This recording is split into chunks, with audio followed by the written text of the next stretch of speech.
Hello नमस्कार दोस्तों, welcome back my YouTube channel law with Ronit. दोस्तों आप सभी का हमारे इस यूट्यूब चैनल पे स्वागत है। दोस्तों एक नए अपडेट के साथ आ रहे हैं जो कि यूपी पीसीएस मेन एग्जामिनेशन से रिलेटेड दोस्तों ये अपडेट होगा। दोस्तों इसमें हम बात करेंगे जनरल नॉलेज के पेपर के बारे में, और वो भी जनरल नॉलेज के पेपर के बारे में उस टॉपिक पे हम यहाँ पे डिटेल एनालिसिस करेंगे जो कि हमारे इंटरनेशनल ऑर्गेनाइजेशन से रिलेटेड होते हैं। और साथ साथ साथियों आप देख सकते हैं यहाँ पे जो मैंने यहाँ पे थंबनेल लगाया है, जो मैंने यहाँ पे थंबनेल के अकॉर्डिंग ही आप देख सकते हैं। जैसे हमारे यहाँ एग्जामिनेशन में फुल फॉर्म पूछा जाता है, जैसे मैंने यहाँ पे लिया ILO का फुल फॉर्म, FAQ का फुल फॉर्म, WHO का फुल फॉर्म, वीपो का फुल फॉर्म, और साथ ही साथ ये सब जो फॉलोइंग वर्ड्स दिए हैं इन सब फॉलोइंग वर्ड्स को भी डिफाइन करने के लिए हमारे एग्जामिनेशन में साथियों आता है। बस इतना ही नहीं है, इसमें और है। जब आप वीडियो का एनालिसिस करेंगे तो इसमें और भी टॉपिक पे मैंने वीडियो बनाया है, वो सारी चीज़ों के बारे में आपको यहाँ पे पता चल जाएगा। और साथियों मैं आपको ये बता देना चाहता हूँ कि ये जो मैं आज सेशन लेकर के आ रहा हूँ साथियों, ये पार्ट 2 है। पार्ट फर्स्ट मैंने ऑलरेडी अपने इसी यूट्यूब चैनल पे करा रखा है। अगर आपने उसको वॉच नहीं किया है तो आप उसको वॉच कर सकते हैं। साथियों बिना देर किए हम इसको स्टार्ट करते हैं। दोस्तों अगर लगता है आपको कि आपके पास इसका PDF होना चाहिए तो दोस्तों आप टेलीग्राम ग्रुप पर जा करके लॉ विथ रोनित सर्च कर लेंगे, वहाँ पर टेलीग्राम ग्रुप मिल जाएगा और वहाँ पर एज यूजुअल आपको ये PDF भी मिल जाएगा। साथियों एक रिक्वेस्ट आपसे और है कि आप अगर हमारे चैनल पर नए हैं तो चैनल को सब्सक्राइब करिएगा, वीडियो को लाइक करिएगा, और साथियों कमेंट सेक्शन होता है, उसमें कमेंट सेक्शन में जाकर के आप कमेंट करके बताइएगा कि ये कैसा लग रहा है। अगर आपको अच्छा लग रहा है तो इस टाइप के मैं वीडियो आपके लिए रेगुलर लेकर के आऊँगा। देखिए साथियों ये है UP PCS for main examination के लिए है, जो कि ये मेरा खुद का हैंड रिटन है, और उसी हैंड रिटन में मैं आप लोगों के लिए पेपर को एनालिसिस करता हूँ और उसी के अकॉर्डिंग मैं यहाँ पे वर्क करके लाता हूँ, जिससे कि आपके एग्जामिनेशन में आपको मेहनत कम करना पड़े। देखिए यहाँ पे लिखा है right the full form of the followings. ये जो वर्ड दिए हैं इन सभी के फुल फॉर्म्स को यहाँ पे लिखने होते हैं। साथियों जब आपके पास अगर सिर्फ फुल फॉर्म लिखने के लिए एग्जामिनेशन में आते हैं तो सिर्फ और सिर्फ आप फुल फॉर्म ही लिखिएगा और उसके बारे में थोड़ी सी बातों को बताइएगा। जैसे देखिए मैंने यहाँ पे फुल फॉर्म तो लिखा है, साथ साथ में थोड़ा सा इसके सपोर्ट में ये चीज़ें बता दिया है कि ये किस चीज़ के लिए आया है। जैसे यहाँ पे पूछ रहा है ILO।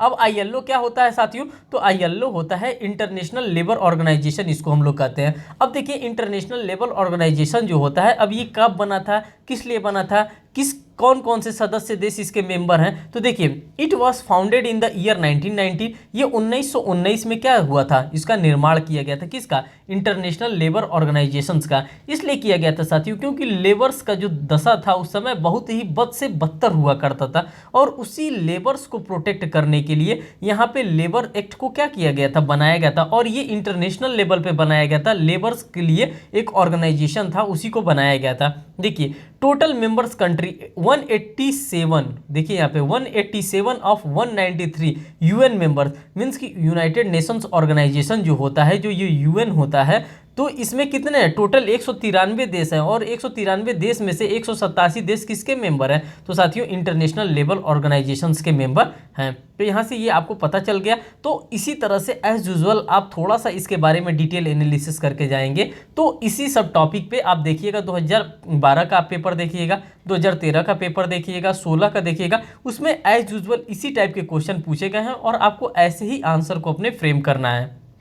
नेक्स्ट साथियों हम बात करते हैं FAQ को। FAO क्या होता है, अब इसके बारे में देखिए। फूड एंड एग्रीकल्चरल ऑर्गेनाइजेशन, इसका जो फुल फॉर्म होता है वो फूड एंड एग्रीकल्चरल ऑर्गेनाइजेशन होता है। अब देखिए दोस्तों इसके बारे में मैं बताना चाहता हूँ। द FAQ इज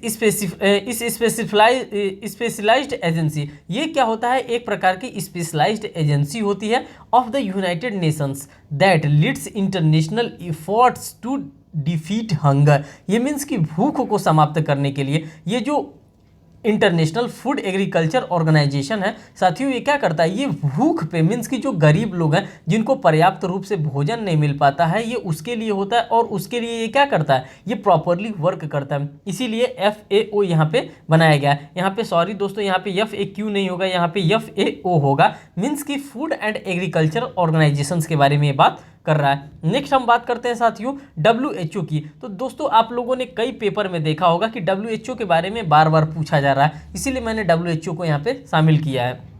अब डब्ल्यू का फुल फॉर्म साथियों क्या होता है? डब्ल्यू का जो फुल फॉर्म होता है वो वर्ल्ड हेल्थ ऑर्गेनाइजेशन होता है, और ये भी हमारे लिए इंपॉर्टेंट होता है जब वर्ल्ड हेल्थ ऑर्गेनाइजेशन से रिलेटेड क्वेश्चन पूछे जाते हैं। अब साथियों इसको हिंदी में कहते हैं स्वास्थ्य संगठन, स्वास्थ्य संगठन कहा जाता है, विश्व स्वास्थ्य संगठन। अब देखिए इसका काम क्या है, it is the directing and coordinating authority. ये क्या करता है? ये डायरेक्शन देता है और कोऑर्डिनेट करता है। ये इस प्रकार की अथॉरिटी है on international health with in the United Nations system. जो यूनाइटेड नेशंस सिस्टम्स हैं उनमें ये क्या करता है? ये कोऑर्डिनेट करता है और अथॉरिटी यहाँ पे क्या करता है? ये प्रोवाइड करता है। ये कौन प्रोवाइड करता है? तो ये साथियों डब्ल्यूएचओ के द्वारा ये सारी चीज़ों को प्रोवाइड किया जाता है। कहाँ पे किया जाता है? यूनाइटेड नेशंस सिस्टम में। जो यूनाइटेड नेशन सिस्टम में है उनको इस प्रकार का डायरेक्शन प्रोवाइड किया जाता है। साथियों आप लोग जब कोरोना पीरियड आया था तो आप लोग डब्ल्यूएचओ की भूमिका को काफ़ी करीब से देखे होंगे, क्योंकि वहाँ पे माना जा रहा था कि डब्ल्यूएचओ किस प्रकार का निर्णय ले रहा है, डब्ल्यूएचओ ने किस दवा को मंजूरी दिया। तो उस टाइम आपने डब्ल्यूएचओ को देखा होगा। और 2019 में जब कोविड आया था और 2019 के बाद से कोई भी लॉ का एज सच एग्जामिनेशन नहीं हुआ था, और वहाँ पे आपके लिए ये डब्ल्यूएचओ इंपॉर्टेंट हो सकता है, क्योंकि ये कोविड से भी जुड़ा है कि हाँ कोविड में कौन दवा का मंजूरी दे रहा था। तो ये कौन दे रहा था? तो ये डब्ल्यूएचओ वर्ल्ड हेल्थ ऑर्गेनाइजेशन जो था यही दवा का मंजूरी दे रहा था, जो भी वैक्सीन बनाए जा रहे थे। अब देखिए साथियों वीपो क्या होता है? वीपो WIPO, वीपो का मतलब होता है वर्ल्ड इंटेलेक्चुअल प्रॉपर्टी ऑर्गेनाइजेशन। जो दोस्तों इंटेलेक्चुअल प्रॉपर्टीज होता है उसी से ये डील करता है। अब वीपो क्या कहता है? द वीपो convention which is the constituent instrument was signed at the Stockholm. Means कि ये जो इसका सिग्नेचर किया गया था कहाँ पे किया गया था? स्टॉकहोम में किया गया था। वीपो is an intergovernmental organisation. ये क्या है साथियों? ये एक इंटर गवर्नमेंटल ऑर्गेनाइजेशन है which in 1974 become one of the specialised agency of the UN. ये एक स्पेशलाइज्ड एजेंसी किसकी बन गई थी? यूनाइटेड नेशंस की एक स्पेशलाइज्ड एजेंसी बन गई। कौन बन गई साथियों? तो वीपो की अगर हम बात करते हैं तो वीपो एक स्पेशलाइज्ड एजेंसी बन गई किसकी? यूएन की। तो साथियों इसी प्रकार से एज यूजुअल आप थोड़ा थोड़ा आप इसको पढ़ कर रखेंगे तो आपके लिए इंपॉर्टेंट रहेगा। अब देखिए साथियों यहाँ पे लिखा है राइट द फॉलोइंग्स। ये जो वर्ड दिए हैं, ये जो शॉर्टकट दिए हैं, इसके फुल फॉर्म को लिखना है और थोड़े थोड़े बात को इसको हमको बताते हुए चलना है कि आखिर में ये कह क्या रहा है। जितने पॉसिबल हो सकते हैं इंटरनेशनल ऑर्गेनाइजेशन से, इंटरनेशनल करंट अफेयर्स से, इन सभी चीज़ों से मैं रिलेटेड वीडियो लेकर के आ रहा हूँ। देखिए यहाँ पे बात कर रहा है UNHRC। अब UNHRC का फुल फॉर्म क्या होता है? यहाँ पे होता है United Nations human right councils के बारे में ये बात कर रहा है। आगे देखिए the human right council is an inter governmental body. ये क्या होता है? ये इंटर गवर्नमेंटल बॉडी होता है with in the United Nations system में। जो यूनाइटेड नेशन सिस्टम होता है उसमें ये क्या होता है? एक इंटर गवर्नमेंटल बॉडी होता है। It is responsible for strengthening the promotion and protection of the human right. ये जो UNHRC है ये क्या करता है? मोस्टली इसका वर्क क्या होता है? इसका जो मोस्टली वर्क होता है ये रिस्पॉन्सिबल किस चीज़ के लिए होता है? तो ये प्रमोट करता है और प्रोटेक्ट करता है किसको? ह्यूमन राइट्स को। मीन्स कि मानवाधिकार को ये प्रमोट करता है और प्रोटेक्ट करता है, इसीलिए हम UNHRC को इतना महत्व देते हैं। नेक्स्ट की अगर हम बात करते हैं साथियों तो यहाँ पर देखिए UNDP की बात करता है। अब ये क्या करता है देखते हैं। अब यहाँ पे साथियों हम नेक्स्ट देखते हैं। जो नेक्स्ट हमारे पास आता है वो आता है UNDP। अब UNDP क्या होता है साथियों? अब देखिए इसके फुल फॉर्म को देखिए। फुल फॉर्म कहता है यूनाइटेड नेशंस डेवलपमेंट प्रोग्राम्स के बारे में ये बात करता है। अब देखिए UNDP is based on the merging of the United Nations expanded programme of the technical assistance. ये क्या करता है? ये एक्सपेंडेड जो प्रोग्राम होता है जो टेक्निकल असिस्टेंस देता है उसी टेक्निकल असिस्टेंस के बारे में वर्क करता है। कौन करता है? तो साथियों UNDP करता है। अब आगे देखिए UNDP हेल्प्स कंट्री। ये देशों को क्या करता है? UNDP जो होता है ये देशों को मदद करता है, अट्रैक्ट करता है एंड यूज एड इफेक्टिवली।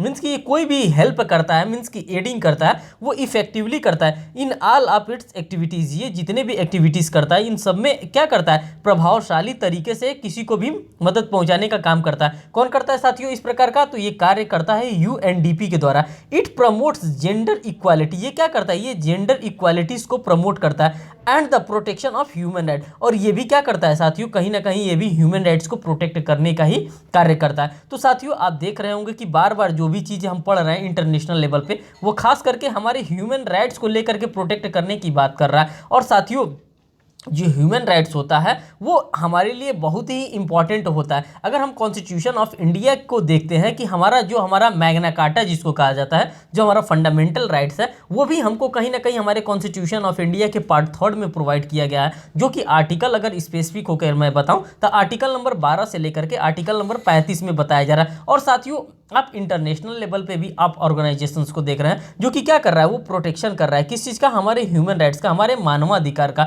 अगर ह्यूमन प्रोटेक्ट है, अगर उसका राइट्स प्रोटेक्ट है, तो मान के चलिए आप कहीं ना कहीं आप एक डेवलप्ड देश में जी रहे हैं, आपका देश जो है विकासशील देश है। अब हम नेक्स्ट देखते हैं साथियों IMF के बारे में, और ये भी हमारे एग्जामिनेशन के लिए इंपॉर्टेंट पॉइंट होता है कि IMF क्या होता है। तो साथियों जब IMF की बात करते हैं तो सबसे पहले हमको इसका फुल फॉर्म लिखना होता है। इसका फुल फॉर्म होता है इंटरनेशनल मॉनेटरी फंड, इसको कहा जाता है। The IMF was conceived at the United Nation conferences in Bretton Woods सम्मेलन। मीन्स कि एक ब्रेटन वुड्स में एक सम्मेलन हुआ था, मीन्स की एक बैठक हुई थी, और उसी के दिन है क्या, उसी के दिन है IMF। IMF का मतलब होता है इंटरनेशनल मॉनेटरी फंड। ये साथियों मॉनेटरी जो होता है, जो आर्थिक रूप से जो मॉनेटरीज की बात की जाती है, ये मॉनेटरीज को प्रोवाइड करने का काम करता है। कौन करता है, तो ये साथियों ये IMF के द्वारा इस प्रकार का किया जाता है। और ये इसका सम्मेलन कहाँ पे हुआ था साथियों, तो इसका जो सम्मेलन हुआ था वो ब्रूटन वुड्स में इसका सम्मेलन हुआ था। ब्रूटन वुड्स कहाँ पे है साथियों, तो ये इंटरनेशनल मीन्स की यूनाइटेड स्टेट्स में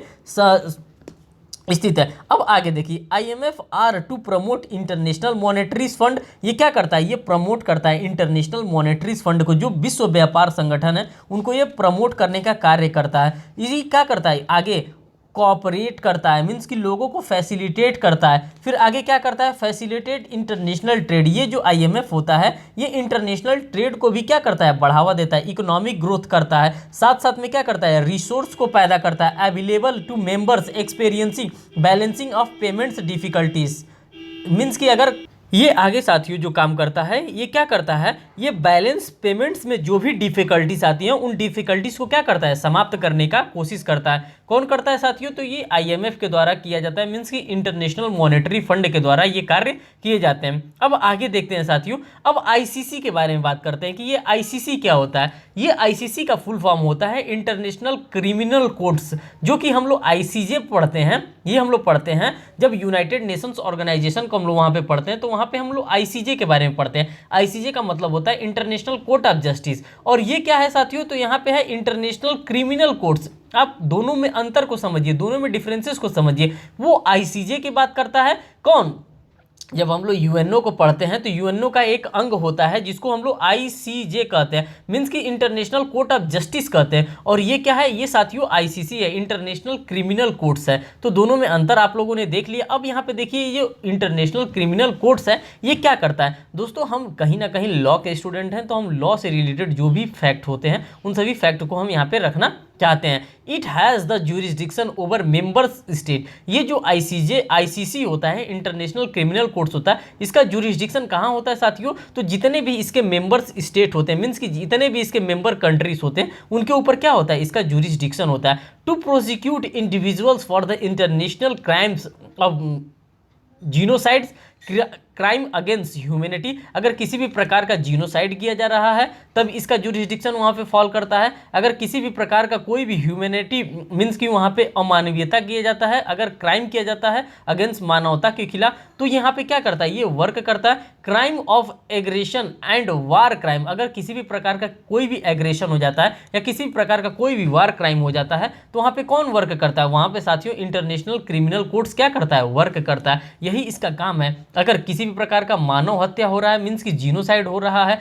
किसी भी प्रकार का मनुष्य के खिलाफ अगर किसी भी प्रकार का कोई भी वहाँ पे आतंक किया जा रहा है तो उसके खिलाफ ये क्या करता है, ये एक्शन लेने का कार्य करता है। कौन करता है, इंटरनेशनल क्रिमिनल कोर्ट। तो ये छोटे छोटे फैक्ट हैं, आप इसको लर्न करके रखिएगा।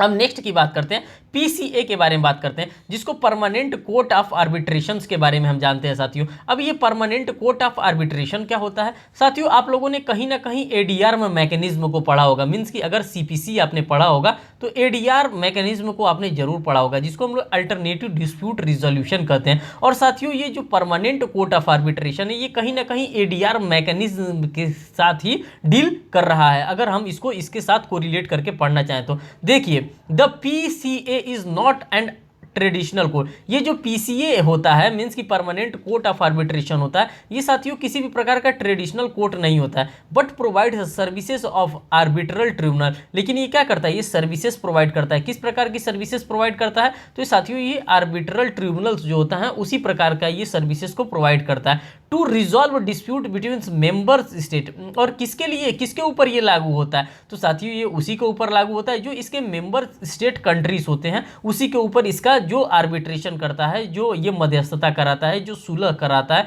जो समझौता कराता है, ये उसी देश के ऊपर लागू होता है। इंटरनेशनल ऑर्गेनाइजेशन और private parties arising out of international agreements के बारे में ये बात कर रहा है। पीसीए को आपने यहाँ पे वॉच कर लिया। अब नेक्स्ट की हम बात करते हैं साथियों। अब नेक्स्ट जो हमारा आ रहा है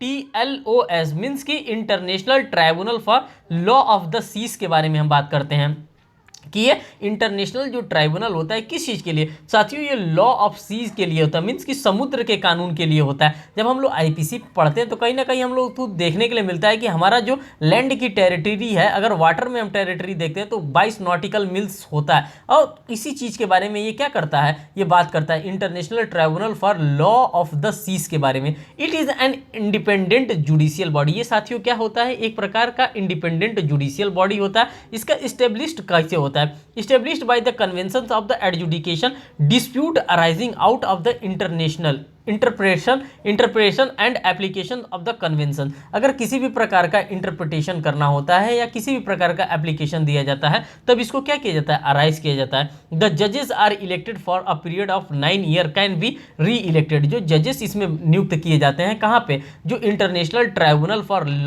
लॉ ऑफ द सी है, यहाँ पे जो जजेस नियुक्त किए जाते हैं, एक जजेस का कार्यकाल साथियों 9 साल का होता है और वो फिर से री इलेक्ट हो सकते हैं। जैसे कि आप लोगों ने पढ़ा होगा ICJ मीन्स की इंटरनेशनल कोर्ट ऑफ जस्टिस को जब आप लोगों ने पढ़ा होगा साथियों, तो वहाँ पे आपको ये चीज़ें देखने के लिए मिलती है कि जो ICJ में भी जो जजेस बनते हैं वो 9 साल के लिए ही अपॉइंट होते हैं और वो री अपॉइंट भी हो सकते हैं। एज यूजुअल यहाँ पे भी हो सकता है, international tribunal for law of the sea में भी इस प्रकार के जजेस की यहाँ पे नियुक्ति हो सकती है। तो साथियों इस सेशन में इतना ही चीज़ मैं आप लोगों के लिए लेकर के आया था, जितना पॉसिबल हो सका था उन सारी चीज़ों को मैं लाने के लिए यहाँ पे कोशिश किया था। साथियों अगर आप हमारे चैनल पर नए हो तो चैनल को जरूर सब्सक्राइब करिएगा, वीडियो को लाइक करिएगा, बेल बटन दबाना तो बिल्कुल ना भूलिएगा। और साथियों एक रिक्वेस्ट आपसे और है कि आप कमेंट सेक्शन में जाइएगा और कमेंट करके हमको बताइएगा कि इस प्रकार के सेशन आपको कैसे लग रहे हैं, क्या आपके एग्जामिनेशन के लिए हेल्पफुल हो रहे हैं। अगर हेल्पफुल हो रहे हैं तो किस प्रकार से हेल्पफुल हो रहे हैं और हमको नेक्स्ट जो वीडियो बनाना चाहिए वो किस टॉपिक पे बनाना चाहिए,